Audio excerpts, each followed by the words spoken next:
Hello everyone, नमस्कार। मैं मुकेश कटारे, अन academy पर आप सभी का स्वागत। कल के लेक्चर में हमने बात की थी कि प्राचीन कालीन भारतीय इतिहास को हमें कैसे पढ़ना चाहिए, उसमें से कौन से टॉपिक हैं जिनसे क्वेश्चन बनते हैं, ये सब डिस्कस करा था। इसके पहले पूरा प्रिपरेशन स्ट्रेटजी जो बिगिनर्स हैं उनके लिए भी, और ये लेक्चर उनको भी हेल्प करेगा जो काफ़ी टाइम से संघर्ष करते हैं। अगर उन्हें संघर्ष का फल अभी तक नहीं मिला है तो वो चेक कर सकते हो कि आपकी तैयारी में कहाँ पर कमी रह जाती है, उसे दूर किया जा सकता है। मध्यकालीन भारतीय इतिहास को लेते हैं। मध्यकालीन भारतीय इतिहास में यदि हम यहाँ पर राजपूतों को भी इंक्लूड करें, हालांकि कल राजपूतों के बारे में बता दिया था, इसमें राजपूतों को भी इंक्लूड कर सकते हैं। राजपूतों का आपस में अलग अलग, जैसे गढ़वाल वंश हुआ, चौहान वंश हुआ, ठीक, प्रतिहार वंश हुआ, राष्ट्रकूट वंश हुए, इनके कुछ प्रमुख, चौहान में जैसे पृथ्वीराज चौहान का नाम आ जाता है, ठीक है। ऐसी कुछ बातें इन पर थोड़ा सा फोकस कर सकते हो। तो राजपूतों के संबंध में ये आता है। नेक्स्ट जो महत्वपूर्ण है वो है यहाँ पर आक्रमण। मध्यकालीन भारतीय इतिहास में जो विदेशी आक्रमण हुए, उन आक्रमण में आपको ध्यान देना पड़ेगा। रावर का युद्ध, या इसे हम सिंध के आक्रमण के नाम से भी जानते हैं, मोहम्मद बिन कासिम ने किया था 711 और 712 में। इससे संबंधित फैक्ट आपको पढ़ लेना है। पहला अरेबिक, पहला मुस्लिम, और ये आक्रमण उद्देश्य क्या था, राइट। मोहम्मद बिन कासिम का प्रभाव क्या पड़ा, इन पॉइंट्स को कवर करना है। फिर इसके बाद यहीं पर गजनवी और मोहम्मद गोरी, ये दो आक्रमण भी महत्वपूर्ण हैं। इनके संबंध में भी आपको पढ़ना पड़ेगा, इसको आप छोड़ नहीं सकते। ये छोड़ने का मतलब है कोई ना कोई क्वेश्चन छूट जाएगा। प्रीलिम्स में कब हुआ था आक्रमण, किसके साथ प्रमुख युद्ध थे, एक ने 17 बार किया और एक पृथ्वीराज चौहान से 2 बार भिड़ता है, तराइन के पहले दूसरे युद्ध में। फिर चंदावर का युद्ध भी होता है। ये तो रहे आक्रमण, लेकिन मुख्य परीक्षा में हमें इसके ABCD आगे पीछे की कि इन आक्रमण का उद्देश्य क्या था और परिणाम क्या मिले। इनके साथ कुछ लोग आए थे जो इतिहासकार भी थे, विद्वान भी थे, उससे जुड़ी हुई बातें। तो पढ़ते समय ये ध्यान रखो, इंडो इस्लामिक शैली आई और ये सब असर पड़ा। नेक्स्ट अगला टॉपिक हमारा मध्यकालीन भारत में आएगा, जिसे हम कहते हैं दिल्ली सल्तनत। दिल्ली सल्तनत, इसको हमें पढ़ना है। कुतुबुद्दीन ऐबक से स्टार्ट करेंगे 1206 से लेकर के, और 1526 में जाके ये समाप्त होती है। तो इसको आपको विस्तार से पढ़ना पड़ेगा, प्रीलिम्स के लिए भी, मुख्य परीक्षा के लिए भी। जैसे सबसे पहले गुलाम वंश, ममलूक भी कहते हैं, तो ममलूक गुलाम इन्हें क्यों कहा, कौन इसका फाउंडर था, तो कुतुबुद्दीन ऐबक फाउंडर था। कुतुबी फाउंडर, दिल्ली सल्तनत की स्थापना की भी कहानी है कि जब ये आते थे आक्रमण करके चले जाते थे, वापस जा रहा था, रास्ते में खोखर जाति ने उसकी हत्या कर दी थी। तो इसके जो कमांडर थे कुतुबुद्दीन ऐबक, एलदौज कुवाचा, यहीं पर शासन करने लगते हैं। तो यहाँ से दिल्ली सल्तनत की स्थापना होती है। दिल्ली सल्तनत को दिल्ली सल्तनत क्यों कहते हैं, ऐसे प्रश्न का आंसर भी खोजो। फिर कुतुबुद्दीन का जब आप पढ़ते हो 1206 से 1210 के दौरान का उसका जो काल है, तो कुछ बातें हैं जो उसने यहाँ पर की। जैसे कुतुब मीनार का निर्माण कार्य शुरू किया, क्यों किया, उद्देश्य क्या था, राइट। कुछ उसने मस्जिदें बनवाई, 2.5 दिन का झोपड़ा, कुब्बतुल इस्लाम कहाँ है, तो उसको कुछ टाइटल देते हैं, है ना। तो वो सब चीज़ें। फिर कुतुबुद्दीन ऐबक के बाद देन आता है फिर इल्तुतमिश। तो इल्तुतमिश भी पढ़ना है आपको, इल्तुतमिश के कार्य भी पढ़ना है। इल्तुतमिश से इक्तादारी व्यवस्था को लेकर के निश्चित ही कुछ पूछा जाएगा, ये भी ज़रूरी है। इल्तुतमिश ने अपने विद्रोहियों को कुचलने के लिए तुर्कान चहलगानी या गुलाम चालीसा का गठन किया, वो भी महत्वपूर्ण है, इससे भी क्वेश्चन आएंगे, वो आपको पढ़ना है। फिर राजधानी ट्रांसफ़र की, कुतुब मीनार का निर्माण कार्य पूर्ण कराया, इल्तुतमिश, ये सब बातों के लिए महत्वपूर्ण हो जाता है। तो हमें इल्तुतमिश को थोड़ा सा डिटेल में पढ़ लेना ज़्यादा अच्छा रहता है। इल्तुतमिश के बाद रजिया आ जाती है। इल्तुतमिश को पहला सुल्तान भी कहते हैं, जबकि कुतुबुद्दीन ऐबक सुल्तान नहीं था। सुल्तान क्यों कहते हैं? सुल्तान के लिए किससे अप्रूवल लेते थे? पढ़ते समय जब तक इनके बारे में जानकारी ना हो तो मतलब इनकम्प्लीटनेस सी है। बहुत ज़्यादा डिटेल नहीं, मगर इतने छोटे छोटे पॉइंट तो हैं कि तुर्की के जो खलीफा थे वहाँ से इन्हें अप्रूवल लेना पड़ता था। रजिया कैसे बनी शासिका? यानी 1236 से 40 तक 3 साल 6 महीने 6 सप्ताह तक रहती है, मौत हो जाती है, फिर फिरोज बनता है। तो यहाँ पर एक लाल क्रांति भी आती है दिल्ली सल्तनत में। बहुत छोटे सा कहीं उल्लेख मिलेगा, मगर संभावना होती है कि प्रीलिम्स में पूछ सकते हैं, तो इन टॉपिक को मिस नहीं करना है। रजिया के शासन कार्य क्या क्या किया था? पुरुषों की तरह वस्त्र पहनकर आना शुरू किया। दिल्ली सल्तनत की पहली महिला सुल्तान है, कोट कुबा। फिर इसने अपने यहाँ पर किसी को नियुक्ति दी थी, उससे भी क्वेश्चन आते हैं। अभिशिनियाई जो था उसे अमीर आखूर बना दिया था, यानी अपने घुड़सवार का प्रमुख बना दिया था। भटिंडा के शासक ने इसके समय विद्रोह किया। विद्रोह को कुचलने के लिए वो जाति है, उनका नाम था भटिंडा वाले का अल्तूनिया। तो अल्तूनिया ने इन्हें गिरफ्तार कर दिया और अमीर आखुर की तो हत्या करा दी, इसे कैद कर लिया। फिर रजिया ने उससे निकाह किया। तब तक दिल्ली सल्तनत पर दूसरे व्यक्ति का कब्जा हो गया। तो कैसे इनकी हत्या हुई? मतलब पतन, रजिया के पतन का कारण, ये पॉइंट महत्वपूर्ण है। रजिया के बाद के शासकों को प्रीलिम्स के पॉइंट ऑफ व्यू से पढ़ेंगे, wall by wall order maintain करने के लिए। बहराम शाह, उसके बाद वो मसूद शाह आ जाते हैं, फिर अलाउद्दीन मसूद, नसीरुद्दीन मसूद, ऐसे आते हैं ना, एक 2 साल, एक 4 साल और एक फिर 20 साल रहता है। तो वो प्रीलिम्स के पॉइंट ऑफ व्यू से महत्वपूर्ण है। मुख्य परीक्षा में लेकर उनसे कोई बात नहीं आती है, तो ये हम ध्यान रख सकते हैं। राइट, हो जाएगा आसानी से ये सब चीज़ें। अब इनके बाद क्या होता है? रजिया और ये 20 साल उनका अलाउद्दीन मसूद सा नसीरुद्दीन महमूद का पीरियड ख़त्म हुआ, शांतिपूर्ण थे। अब कौन सा वंश आता है? तो अब जो वंश आता है वलवन।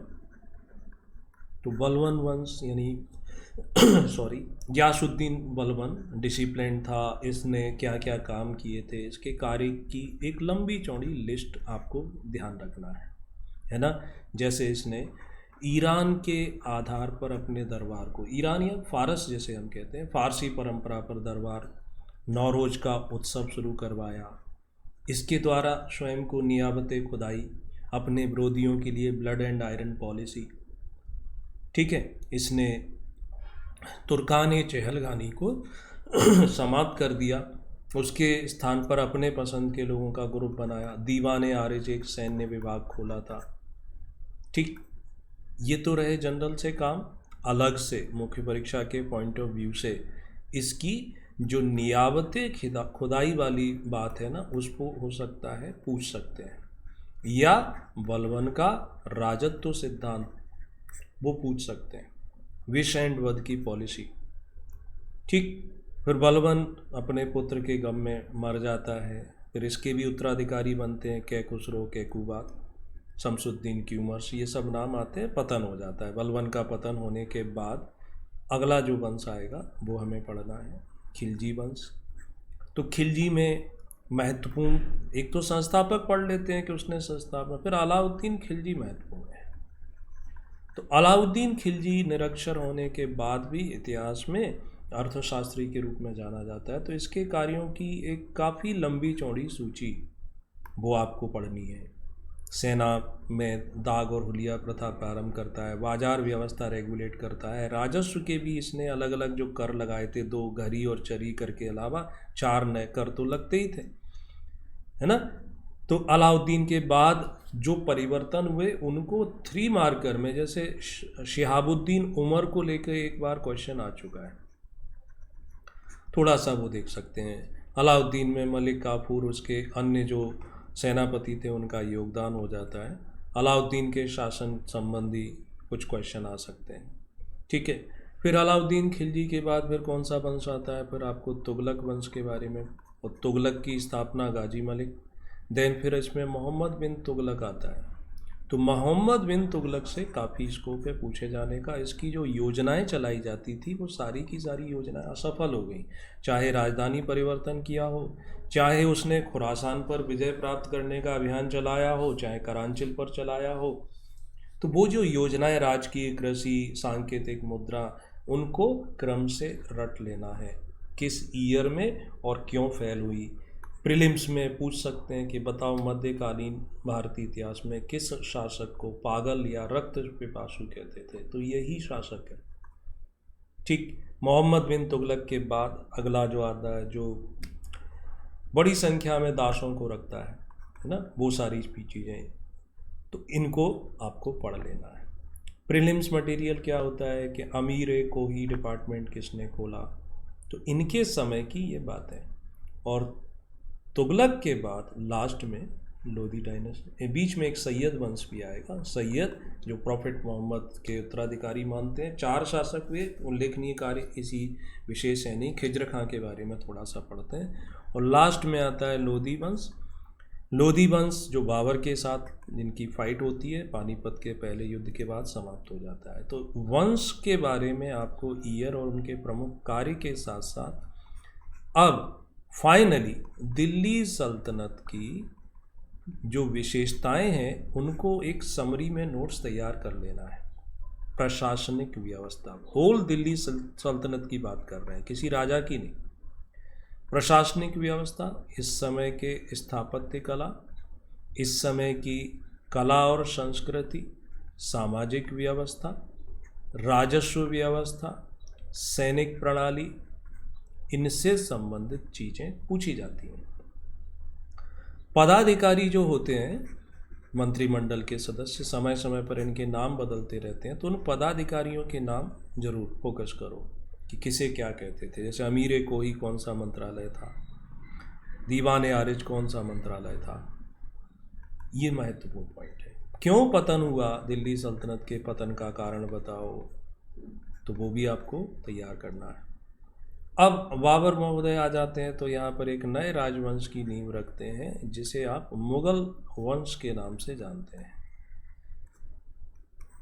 मुगल वंश की स्थापना के कारण क्या थे, ये मुख्य परीक्षा कंटेंट होता है। प्रीलिम्स का सीधा होता है, बाबर फरगाना से आया था, वहाँ का शासक था, और उसको किसने इनवाइट किया था, राणा सांगा का नाम लेते हैं, पंजाब के गवर्नर का नाम लेते हैं। फिर राणा सांगा के साथ इसका युद्ध होता है, जिसे कौन सा युद्ध कहते हैं, जिसमें जिहाद का नारा दिया गया था, खानवा का युद्ध, राइट।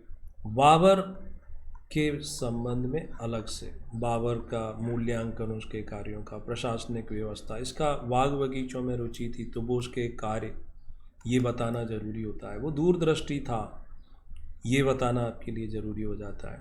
बाबर के बाद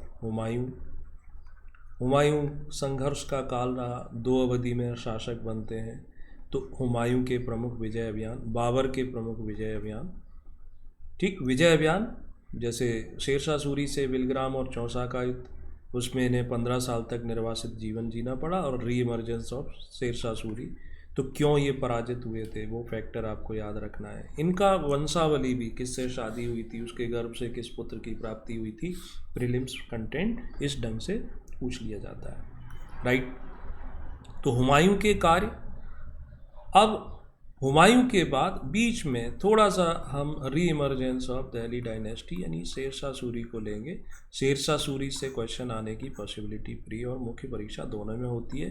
बचपन का नाम क्या था, किसके यहाँ काम करता था, बिहार के यहाँ पर सूबेदार, वो जमींदार थे नुहानी, कैसे से नाम शेर खां से शेरशाह हो गया, चौसा और बिलग्राम के युद्ध में पराजित किया। फिर इसकी प्रशासनिक व्यवस्था, इसकी राजनीतिक व्यवस्था है ना, इसके यहाँ की राजस्व व्यवस्था, ये खत्म हो जाएगा। हुमायूं फिर आ जाएंगे, हुमायूं सीढ़ियों से गिरेंगे, समाप्त हो जाएंगे।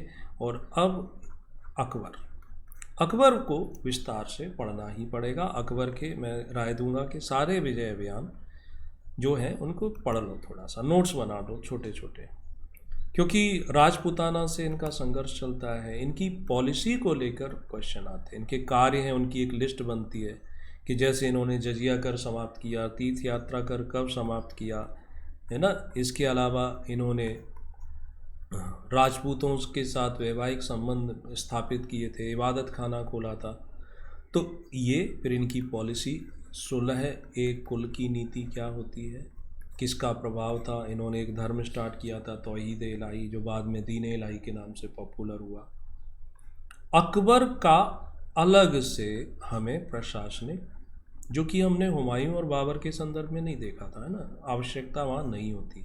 प्रशासनिक व्यवस्था, राजनीतिक व्यवस्था, अकबर का जो दर्शन था उसको लेकर के अकबर के महान माना जाता है, या कुछ इस घुमा फिरा करके चीज़ें आ जाती हैं, वो आपको कर लेनी है।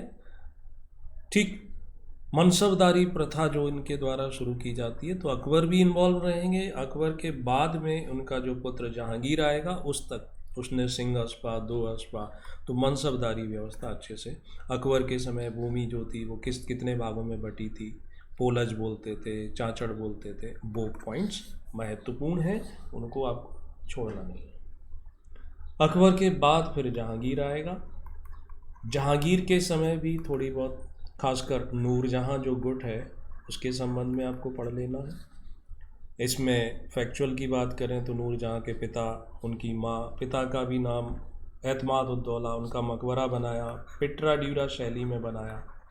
माँ अशमत बेगम, इत्र बनाया गुलाब से, है ना, इनकी एक लड़की थी। तो इन जहांगीर के पुत्रों के बीच बड़ा विवाद होता है, तो वो नूरजहां गुट था, वो सब आपको पढ़ लेना है। शहरयार था, खुसरो था, खुर्रम था, कैसे उसकी आंखें निकलवा दी थी, मध्य प्रदेश के किस बुंदेला प्रमुख ने उसका साथ दिया था। ये वो पॉइंट्स हैं जो आप छोड़ नहीं सकते। जहांगीर का काल जो है मुख्य परीक्षा में चित्रकला के क्षेत्र में उत्कृष्ट गोल्डन एरा, तो कौन कौन से चित्रकार थे, मंसूर का नाम आता है, ये पॉइंट आपको देखनी है। जहांगीर स्पेसिफिक। जहांगीर के बाद फिर इनका शाहजहां आएगा। शाहजहां का स्थापत्य कला के क्षेत्र में उल्लेखनीय योगदान रहा है, वो कर लेना है। और फिर आता है औरंगजेब। औरंगजेब के समय मुगल साम्राज्य का पतन हो जाता है। उसके बाद क्वेश्चन बनता है कि मुगल साम्राज्य के पतन का कारण क्या था, या ये घूम फिर के आ जाए, घुमा फिरा के पूछते हैं कि औरंगजेब के शासन कार्य की वजह से इनका पतन हुआ। इस कथन के समर्थन में कुछ तर्क दीजिए। तो थोड़ा सा क्वेरी, इन्वेस्टिगेशन टाइप के क्वेश्चन भी हमें तैयार करना है। प्रीलिम्स मटेरियल किताबें दुनिया भर की पूछी जाती हैं।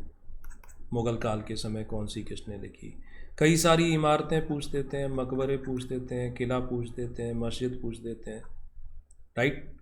लेकिन मुख्य परीक्षा में इमारत नहीं पूछते हैं, कला, स्थापत्य कला या राजनीतिक व्यवस्था, सामाजिक व्यवस्था, राजस्व व्यवस्था, उनको लेकर के कहते हैं। अकबर अपने समकालीन शासकों में महान था, इस कथन के समर्थन में बातें कीजिए, लिखिए, राइट।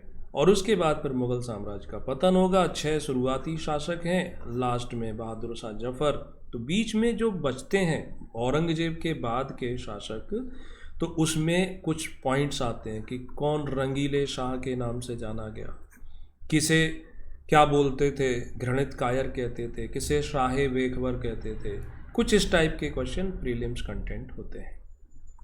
1857 की क्रांति बहादुर शाह जफर के समय होती है, तो ये मुगल बादशाह वाला कर लेते हैं। इसी में मध्यकालीन भारतीय इतिहास में हम मुगल के साथ साथ ये प्रीलिम्स में औरंगजेब के बाद के शासक महत्वपूर्ण हो जाते हैं, पूछ लेते हैं, ठीक। यहीं पर हमें मराठा साम्राज्य भी तैयार करना है। शिवाजी से शुरू करेंगे और पेशवाओं तक पूरा का पूरा शिवाजी के बारे में, शिवाजी की युद्ध नीति, शिवाजी की प्रशासनिक व्यवस्था, शिवाजी और औरंगजेब का जो कॉन्फ्लिक्ट होता रहा, उनका मुगलों से संघर्ष चलता रहा।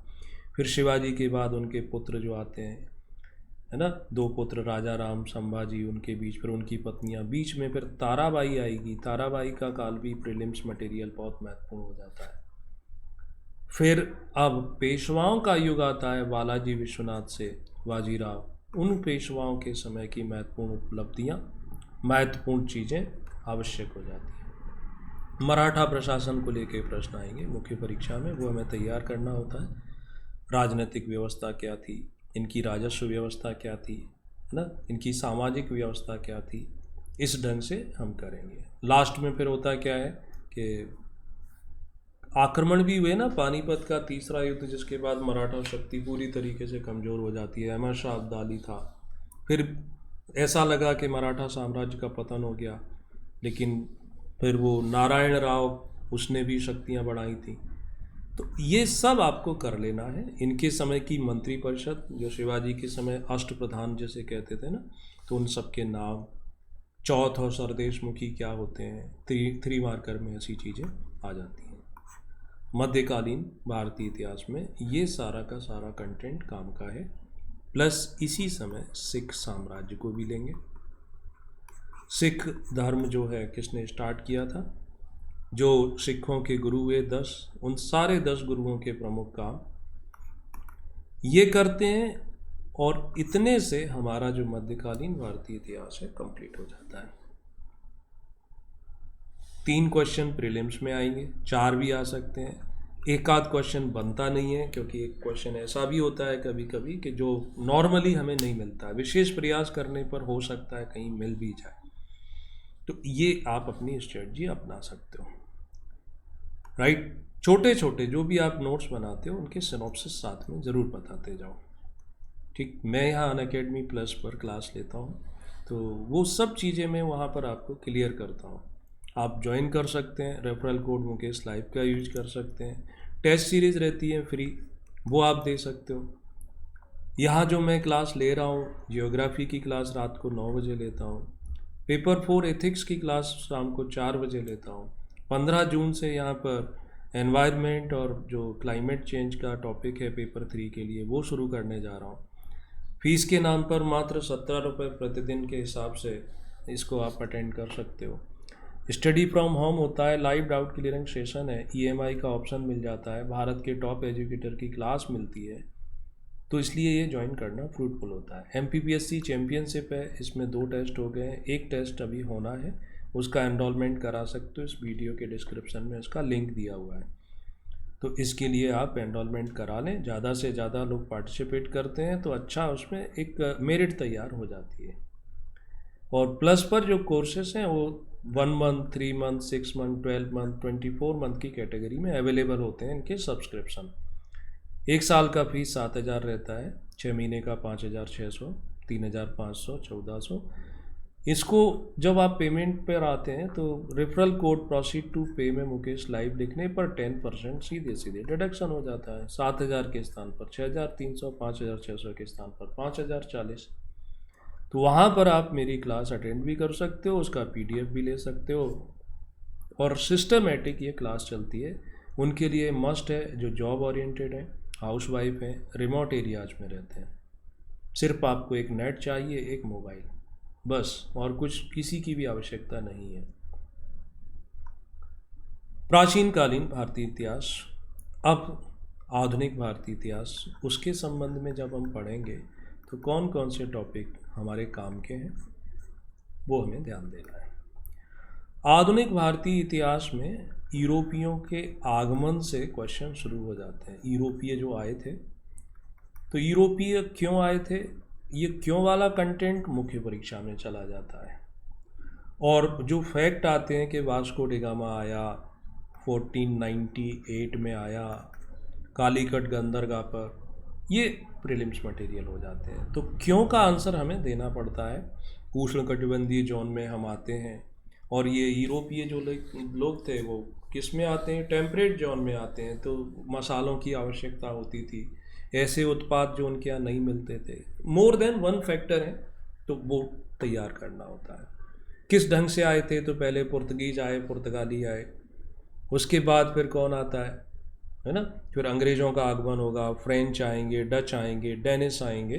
तो वो जो कंपनियां आती हैं उनके बारे में थोड़ा सा हम डिटेल करेंगे। पुर्तगालियों के बारे में, पुर्तगालियों का पहला गवर्नर कौन था, वायसराय कौन था, कहाँ इन्होंने पहला व्यापारिक केंद्र बनाया, ठीक, पतन का कारण क्या था, राइट। फिर अंग्रेज आता है, जहांगीर के समय आना शुरू होता है, उन्हें यहाँ बैठने नहीं दिया गया, इन्हें कार्य करने की फ्रीडम नहीं दी पुर्तगालियों के षड्यंत्र साजिश की वजह से, लेकिन शाहजहाँ के समय से इन्हें ज़्यादा बेनिफिट मिले। यही बातें इन पर लागू होती हैं कि पहला व्यापारिक केंद्र कहाँ खोला था, धीरे धीरे ये अपने क्या क्या व्यापार करते थे, फिर इनकी जो पॉलिसी आती है वो सब चीज़ें, राइट।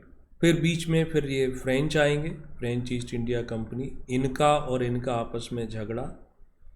अंग्रेजी कंपनी के जितने भी गवर्नर, गवर्नर जनरल, वाइसराय होंगे, प्रमुख, उन सब के ड्यूरेशन, प्रमुख उस समय की घटनाएं, यहाँ वांडीबाज का युद्ध, कर्नाटक के युद्ध, वो देखना है। और इनके भी कौन से स्थान, जैसे पोर्ट विलियम कलकत्ता में अंग्रेज बनाते हैं, इनका सेंटर फ्रेंच वालों का पौंडीचेरी होता था, तो ये कंप्लीट करना है। और फिर वो डच और डेनिश बहुत छोटे से हैं, एक एक लाइन के हो जाते हैं। अब हम मॉडर्न हिस्ट्री में अंग्रेजी गवर्नर, जैसे सपोज दैट कि हमने क्या ले लिया, हमने वारेन हेस्टिंग्स ले लिया। वारेन हेस्टिंग्स के समय क्या क्या काम हुए थे, कॉर्नवालिस के समय क्या क्या काम हुए थे, वो एक शॉर्ट समरी होना चाहिए, राइट। इसके बाद फिर इन्होंने अपने साम्राज्य को एक्सपेंसन किया था। एक्सपेंसन के तौर पर इनका मुग़लों से संघर्ष होता है ना, इनका मराठों से भी संघर्ष हुआ है, सिंध को अपने क्षेत्र में मिलाया, इवन जो बंगाल के नवाब के साथ बक्सर का युद्ध, प्लासी का युद्ध आ जाता है, अवध के नवाब को इन्होंने मर्ज किया। इसमें डलहौजी के बारे में अलग से, करजन के बारे में अलग से, वेलेजली के बारे में अलग से, ये सब चीज़ें हमें तैयार करनी पड़ेंगी, ठीक है। ये इनका पूरा मर्ज हो जाता है। देन अब शुरू होता है 1857 वाली क्रांति। तो इस क्रांति के पहले भारत में किसानों के द्वारा विद्रोह किए गए, आदिवासियों के द्वारा, जनजातियों के द्वारा, नागरिकों के द्वारा, वो आपको पढ़ लेना है। इन तीनों को लेकर मुख्य परीक्षा के क्वेश्चन भी बनते हैं, प्रीलिम्स में पर्टिकुलर, जैसे सन्यासी विद्रोह, कूका आंदोलन। तो इसलिए ये आवश्यक है, इनको छोड़ नहीं सकते। और फिर 1857 का रिवॉल्ट, बड़ी क्रांति, इसको कारण भी पता होना चाहिए, इसके बीच की जो घटनाएं वो भी पता होना चाहिए, इसका रिजल्ट क्या आया ये पता हो, पॉजिटिव कौन से थे, नेगेटिव कौन से थे, ठीक, परिवर्तन होता है व्यवस्था में। तो 1857 की क्रांति के बाद अब जो शुरू होगा हमारा मॉडर्न हिस्ट्री में फोकस, वो रहता है राष्ट्रीय आंदोलन पर, यानी इंडियन नेशनल कांग्रेस की स्थापना हो जाएगी। इंडियन नेशनल कांग्रेस के कार्यों को भी आपको पढ़ना है। पढ़ना से मतलब पहले कौन सा चलता है, उदारवाद 1905 तक, फिर गरम दल वाला चलेगा गांधी जी के आने तक, और फिर गांधी युग चलता है, राइट। तो उदारवादी जो थे, उन उदारवादियों की नीतियां क्या थी, नेतृत्व कौन करता था, उपलब्धियां क्या थी। जब ऐसे पॉइंट पर डिस्कस करते हैं तो ये मुख्य परीक्षा की तैयारी होती है, ठीक है। बंगाल का विभाजन कर दिया, बंगाल का विभाजन क्यों किया, प्रतिक्रिया क्या हुई, फिर आंदोलन कौन कौन से चलाए, स्वदेशी चलाया, है ना, कांग्रेस में विभाजन हुआ, नरम दल गरम दल बने तो क्यों बने, क्या गरम दल की नीतियां थी, फिर उनकी क्या उपलब्धियां थी, क्या वो नेतृत्व करते थे, बंगाल विभाजन कैंसिलेशन हुआ, ये सब हमें फोकस करना है। एक एक गवर्नर जनरल 1857 के बाद जानकारी होना चाहिए, कभी भी कुछ भी पूछा जा सकता है। फिर प्रथम विश्व युद्ध चलता है, गांधी जी का युग आ जाता है। तो गांधी जी के द्वारा चलाए गए 3 पहले सफल आंदोलन, अहमदाबाद मिल मजदूर, चंपारण और खेड़ा, फिर उनके अन्य आंदोलन, चाहे वो नॉन कोऑपरेशन मूवमेंट हो, चाहे उनका सिविल डिसोबीडियंस मूवमेंट हो, चाहे व्यक्तिगत सत्याग्रह हो, भारत छोड़ो आंदोलन हो, वो सब प्रॉपर वे में याद हो, कारण याद हो, गतिविधियां याद हो, समीक्षा करना पता। यहीं पर पैरेलल आपको कुछ क्रांतिकारी घटनाओं पर भी फोकस करना पड़ता है, चाहे खुदीराम बोस हो, प्रफुल्ल चाकी हो, वारिंद कुमार घोष हो, इनकी घटनाएं, और फिर हिंदुस्तान सोशलिस्ट रिपब्लिकन आर्मी, ये मॉडर्न समय के जो क्रांतिकारी थे, भगत सिंह, चंद्रशेखर आज़ाद, वो सारी घटनाएं भी। विदेशों में आंदोलन चलाए क्रांतिकारी के लिए, अमेरिका में चलाया, यहाँ तक कि फ्रांस में चलाया, तो वो सब लाला हरदयाल हुए, गदर आंदोलन हुआ, इंडिया हाउस हुआ, अनुशीलन समिति, ये सब चीज़ें आपके लिए महत्वपूर्ण है, इनको पढ़ना पड़ेगा, ठीक। इसी दौरान जो एक्ट आते हैं, जैसे 1909 का एक्ट आया, 1919 का एक्ट आया। इसके साथ साथ जलियांवाला कांड जो होता है, रॉलेट एक्ट, वो पता होना चाहिए, है ना। भारत में जो द्वैध शासन प्रणाली आती है उसके बारे में पता होना चाहिए। साइमन कमीशन भारत आया था, विरोध क्यों किया गया साइमन कमीशन का। अपने स्वशासन मतलब स्वराज का प्रस्ताव पास हुआ, एनी बीसेंट भारत आई, होम रूल लीग बनाई, तिलक ने होम रूल लीग बनाई। ये सब एक एक पॉइंट ऐसा है जिसको आप छोड़ नहीं सकते। लेकिन ये ऐसी चीज़ें बता रहा हूँ ना जो वास्तव में पढ़ने की है। कोई ऐसा तो नहीं कह रही मैं ये कहाँ से करूँगा। एनी बीसेंट, उनके द्वारा होम रूल लीग मद्रास के अडियार में चलाई जाती है। शिवाजी उत्सव, गणेश उत्सव तिलक जी मनाते हैं। लाल बाल पाल जो थे गरम दल वाले नेता थे। तो ये फोकस देने वाली चीज़ें, इनसे अपने स्वयं के नोट्स बनाओ। फिर सुभाष चंद्र बोस, इंडियन नेशनल कांग्रेस के संबंध में उसके जो प्रमुख अधिवेशन है, अध्यक्षता किसने की थी, वो पॉइंट तैयार कर लेना चाहिए आपको, राइट। फिर इसमें आता है कि इनके अलावा समाज सुधार संबंधी जो आंदोलन चलाए थे, संस्थाएं बनाई थी, ब्रह्म समाज हो, प्रार्थना समाज हो, आर्य समाज हो, या रामकृष्ण परमहंस जो रामकृष्ण मिशन हो, रहनुमाए जो सभा हो, पारसी आंदोलन, मुस्लिम देवबंद हो, इनसे भी क्वेश्चन आते हैं। फिर फोकस करना होता है हमें ब्रिटिश काल में भारत पर अर्थव्यवस्था पर प्रभाव क्या पड़ा, ब्रिटिश काल में शिक्षा का विकास कैसे हुआ, ठीक है, ब्रिटिश काल की राजस्व प्रणाली, महलवाड़ी, रैयतवाड़ी और वो परमानेंट सिस्टम, ये हमें पढ़ना है। ब्रिटिश काल में जो कारखाना अधिनियम था 1881 वाला, वो भी हमें थोड़ा सा पढ़ सकते हैं, ठीक। और मॉडर्न हिस्ट्री में सिर्फ आज़ादी मिलने तक नहीं, आज़ादी के बाद भी हम थोड़ा सा चलते हैं 1970 तक के इतिहास को, 75 तक के इतिहास को, इंदिरा जी तक तो ले लेते हैं ना। ये चीज़ें आपको पढ़नी होती हैं। तो मॉडर्न हिस्ट्री स्पेक्ट्रम की जो किताब है काफ़ी अच्छी है, उससे भी पढ़ सकते हो। विपिन चंद्र की किताब आती है, आप उससे भी पढ़ सकते हो, ठीक है। तो 3 सेक्शन, तीनों को मिलाकर 10 से 12 क्वेश्चन प्रीलिम्स में बनते हैं। मुख्य परीक्षा में ये जो तीनों सेक्शन है तो यूनिट वाइज 30-30 नंबर आते हैं, ठीक। कल के लेक्चर में मैं आपके साथ डिस्कस करूँगा दूसरे टॉपिक को। दूसरा टॉपिक मतलब कल मैं आपको बताऊंगा कि पॉलिटी आप क्या पढ़ेंगे और क्या छोड़ेंगे। स्पेशल क्लास रहती है अनअकैडमी पर रोज़ सुबह 10 बजे, उसको भी आप अटेंड कर सकते हो, फ्री रहती है।